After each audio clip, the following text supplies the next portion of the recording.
So in this video, I'm going to share with you 3 things I wish I knew about getting ripped when I did that for the first time. So in my first year, when I finally reached my goal, when I got there, after so many failures, after so many challenges, I finally got a physique that I was proud of. And I want to share with you some of the epiphanies and some of the realizations I've had, because my hope is that this will really help you on your journey to really know what to expect, to know what to look forward to know what to pay attention to, because this journey to 10% body fat, to 12% body fat, even to 15% body fat is definitely not easy. And I want to share with you as much experience as possible, so when you're dealing with this, you can actually model and you can learn from what I've done, so it will help you on your journey as well. So none of this, by the way, here is going to be some kind of random stuff.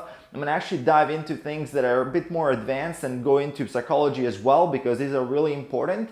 And it's not just about like this little fat loss tactic or whatever else talks about, it's like a supplement or something like that. I want to dive into really what's going on in the head of someone who's getting to 10% body fat and someone who's been struggling with it for a long time, and how you finally overcome that obstacle and get to the goal. And by the way, if you're new here, my name is Mario Tomic, and if you'd like to learn more about getting lean, ripped, and all the great things that come with that, make sure to hit subscribe as well if you enjoy this type of content, and also make sure to enable notifications by hitting the bell icon. And now let's dive into it. So the first thing about getting ripped that I wish I knew, that is really the truth, that would have saved me a lot of stress and a lot of anxiety in my journey, as I was going from an overweight World of Warcraft player, software engineer, and someone who was really struggling with this area of my life and wanted to get down to a 10% body fat level. I wanted to be an athlete, I wanted to look like an athlete, I wanted to feel like an athlete, is that you can't rush these things. And that every time I tried to rush things, I tried to speed things up, it backfired on me, and I lost weeks and months of progress. Because my mentality was that if I was losing a pound a week, I wanted to get a pound and a half. If I was losing a pound and a half, I wanted to speed it up, get it to 2 pounds.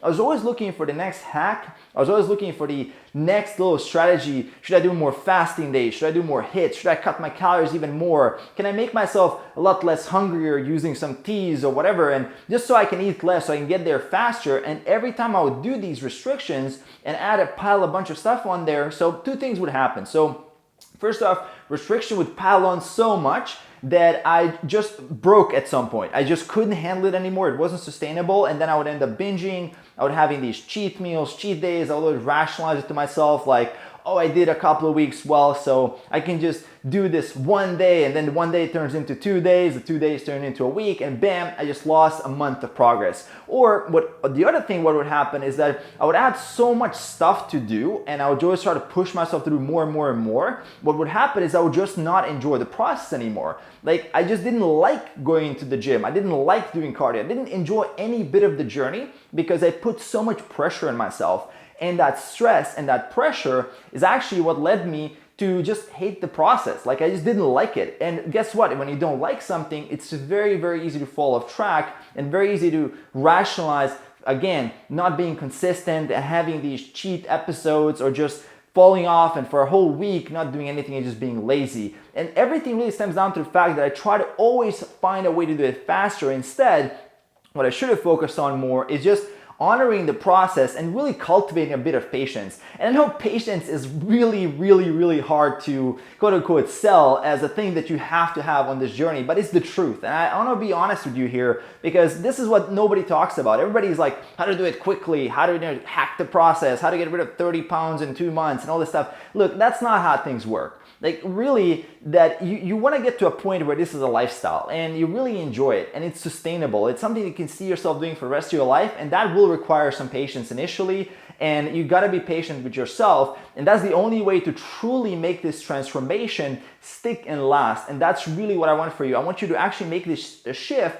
So you're not doing this as a diet, it's more like a lifestyle, and you're not looking for just the quickest way, but really the most efficient and the most long-term way that you can to get to your lean physique and actually maintain the results. Now, the second thing I learned about getting ripped for the first time that would have really helped me a lot, and I feel like this is really something a lot of people are struggling with, is to be more kind with yourself when you fail, because you will fail. It's inevitable. It's just a matter of when, not a matter of if. And if you're a perfectionist like I am, you hate failing. You just don't like to fall off track. You don't like that you slip up from time to time. And really, when that would happen to me, I would just beat myself over it really, really badly, and that would just create more stress and more anxiety, and it would just make the whole process something I just really didn't enjoy. And I didn't want to get back to it because I just piled on so much guilt. And the way I see it now, like if you fall off track, imagine your friend fell off track. Would you,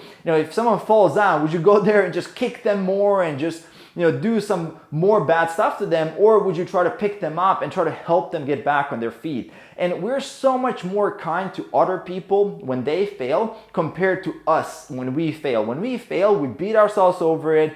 We don't really learn much from it because there's so much of this guilt and there's just so much this pressure on there, instead of really learning from it. Because look, if you fail at something for once, let's say twice, not a big deal because you can learn from it. Like a really big problem is if you keep failing at the same thing over and over and over again, you don't learn anything from it. Well, that is definitely something you should have a wake-up call of, and you should definitely be motivated to fix that. But look, if you fail at something, doing it, and you've never done it before, and you don't have any guidance, you don't have any mentorship, nobody's really telling you what to do, and you just fail, and because it's new to you, that's okay, right? That's really how you learn. There's just no other way, because you're doing something that you've never done before. You're climbing a mountain that you've never climbed before in your entire life. Because most people, when you're going to 10% body fat, you're doing it for the first time. And it's something that you can expect failure. And look, you will fall off track. I fall off track. Everybody falls off track. So this is something you want to embrace.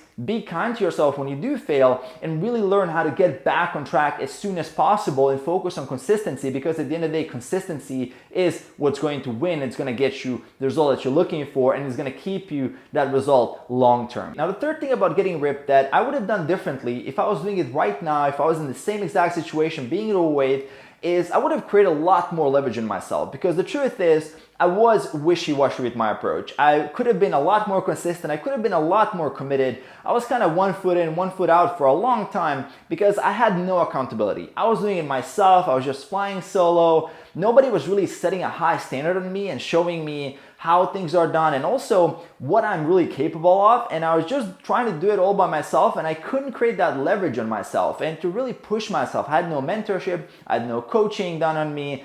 And that really made the journey a lot harder because you're just kind of dabbling in it. You're never really 100% committed, and you're not learning fast. You're not getting out of your comfort zone as often. You're just not progressing and not enjoying the journey because you're not progressing as much. And that's really what I would have changed a lot, is I would have created a lot more leverage in myself, because in my regular day-to-day environment, I really didn't have people that are just completely shredded and people that are doing this all the time. Most of my environment was neutral. They didn't really care what I was doing. Some of them were just even surprised that I was trying to do something because it was out of my character, because I was the overweight World of Warcraft player Mario, and nobody really imagined that I would ever get to the position where I'm in right now. So it was kind of all really neutral, or in some cases even against me. So it was really hard for me to be accountable to something, and I had no external factors to help me out. And initially, this was really important because internally, I didn't have those habits. Internally, I didn't have that drive for mastery like I have right now, where really now I don't really need those external factors. But when I first started that first journey to getting ripped, because that's something I've never done before, that accountability and that external factor would have helped me a lot to create that leverage. So I stopped being wishy-washy. So I don't take these weeks where I'm just not really doing anything, I'm not learning anything, I'm not really trying hard, and that just prolonged the whole process and just made the whole process a lot less enjoyable. Because when you're not seeing results, it's a lot harder to be motivated, a lot harder to be very passionate about it, because you know that you're kind of slacking. And I did a lot of that. I mean, that's the truth. And I know if I had leverage on myself, if I had someone to hold me accountable, that would really help a lot. And if that's you right now, that's definitely something you need to consider, because it will push you to the next level. And it is really the fastest way to do these things right, because you can model success and you can really get there in the best and the most optimal way. And you will be excited about the journey, and you'll be passionate about the journey, which really helps a lot with being consistent, because you're just enjoying the whole process, which is really, really, really important.